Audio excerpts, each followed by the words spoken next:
हजारौं वर्षको क्यालेन्डर मात्र 4वटा सूत्रद्वारा याद गरी हेरौँ। तपाईहरुलाई स्क्रिनमा देखाउन चाहन्छु। यसमा देखाए चाहिँ हामी लिप इयरबाट सुरु गर्छौँ। लिप इयरमा जस्तो 2000 मा -1 छ भने 2100 मा हामी +4 गर्छौँ, 2200 मा +2 र 2300 मा हाम्रो 0 कोड हुन आउँछ। यसलाई म अझै डिटेलमा स्क्रिनमा थप देखाउन चाहन्छु। तो +4 2100 +2 2200 0 2300 र -1 2400। यसरी यो हरेक 4 वर्षको फर्मुलाहरू हामीले याद गर्नुपर्ने हुन्छ। यी फर्मुलाहरू 4 वर्षमा फेरि रिपिट भएर आउँछन्। यी 4वटा सेन्चुरी कोड पछि हामीले 7 को टेबल याद गर्नुपर्ने हुन्छ। 100 वर्षसम्म 7 को टेबल हेर्दै जानु होला। 14 पटकमा हाम्रो 98 सम्म जान्छ। यो टेबललाई पनि ध्यान दिनुपर्ने हुन्छ। यसैको आधारमा हामी फर्मुला अप्लाई गर्छौँ। अब महिनाको फर्मुलाहरू हेर्नुस्।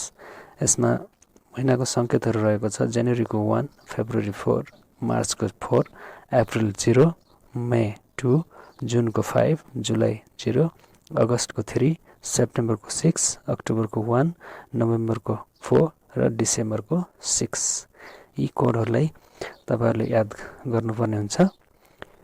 यी विस्तृत रूपमा यसको कसरी याद गर्ने भनेर त्यो मेमोरी टिप्सको अर्को भिडियोमा म बताउने छु।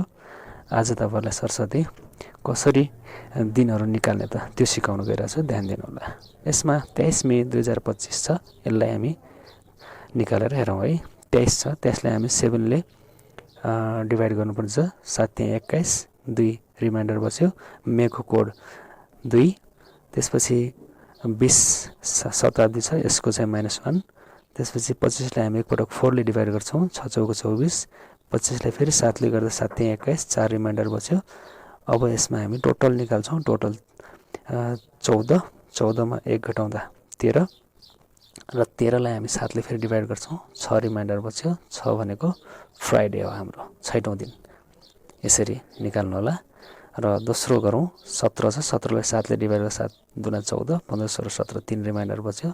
जुनको कोड 5, त्यसपछि 20 को -1 स्क्रिनमा देखिराख्नुभयो होला अघि नै। यसपछि 15 लाई एकपटक 4 ले गरौँ। 4 त्यहाँ 12, 3 ले गयो। त्यसपछि 15 लाई फेरि 7 ले गर्दा 7 दुना 14, 1 रिमाइन्डर बस्यो। अनि 1 + 1 - हामी काट्छौँ। बचेको 11 भयो टोटल। 11 लाई 7 ले गर्दा 4 रिमाइन्डर बस्यो। 4 भनेको चौथो दिन, वेडनेसडे। अब यसपछि हाम्रो तेस्रो छ। तेस्रो हामी 9 लाई 7 ले गर्छौँ। 7 एका 7, 2 रिमाइन्डर बस्यो। अक्टोबरको कोड 1। अनि हाम्रो 1900 छ। 1900 सेन्चुरीको कोड चाहिँ हाम्रो हुँदैन, 0। त्यसपछि 95 लाई हामी 4 ले गर्छौँ। 4 ले गर्दा 23 पटकमा जान्छ। अनि यसपछि 95 लाई हामी फेरि एकपटक 7 ले गर्छौँ। 7 ले गर्दाखेरि हाम्रो 91 13 पटकमा जान्छ र 4 रिमाइन्डर बच्छ हाम्रो। र अब हामी यो टोटल गर्छौँ। टोटल यो खोलेसको 30 आउँछ। 30 लाई हामी 7 ले फेरि डिभाइड गर्छौँ। 7 चौको 28, अनि त्यसमा 2 रिमाइन्डर बस्छ। 2 भनेको हाम्रो मन्डे हुन आउँछ। यसरी तपाईले यो निकाल्न सक्नुहुन्छ। यसपछि अर्को हेर्नु सक्नुहुन्छ यहाँले। 20 सेप्टेम्बरलाई हामीले 7 ले डिभाइड गर्नुपर्ने हुन्छ। 7 दुना 14, 6 रिमाइन्डर बच्यो। सेप्टेम्बरको कोड 6, अनि 20 को कोड 1। त्यसपछि 22 लाई 4 ले गर्दा 5 हाम्रो आउँछ। त्यसपछि फेरि 22 लाई हामी 7 ले डिभाइड गर्छौँ। यसमा 1 रिमाइन्डर +1 -1 कट्छ। 12 मा 17, 17 लाई फेरि हामी 7 ले काट्छौँ। यसमा 3 रिमाइन्डर बच्यो। 3 भनेको हाम्रो ट्युजडे। अब अर्को हेरौँ।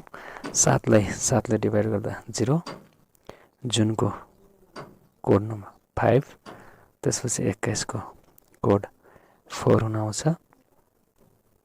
त्यसपछि फेरि 45 लाई हामी 4 ले डिभाइड गर्छौँ। 4 ले गर्दा 11 पटकमा जान्छ।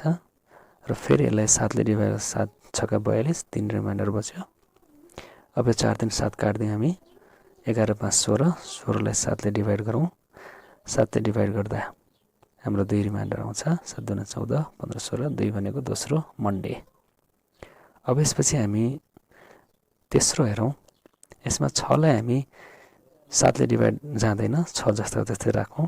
अगस्तको कोड 3 हुन्छ र यसपछि हामी 1800 सेन्चुरीको कोड 2 राख्छौँ। 26लाई 4ले डिभाइड गर्दा 6 पटकमा जान्छ।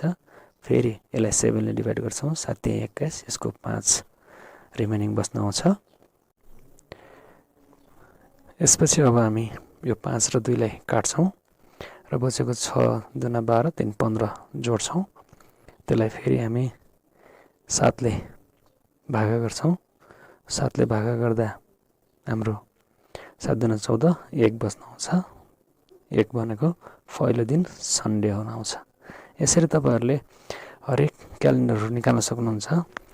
यसपछि लिप इयरको म आगामी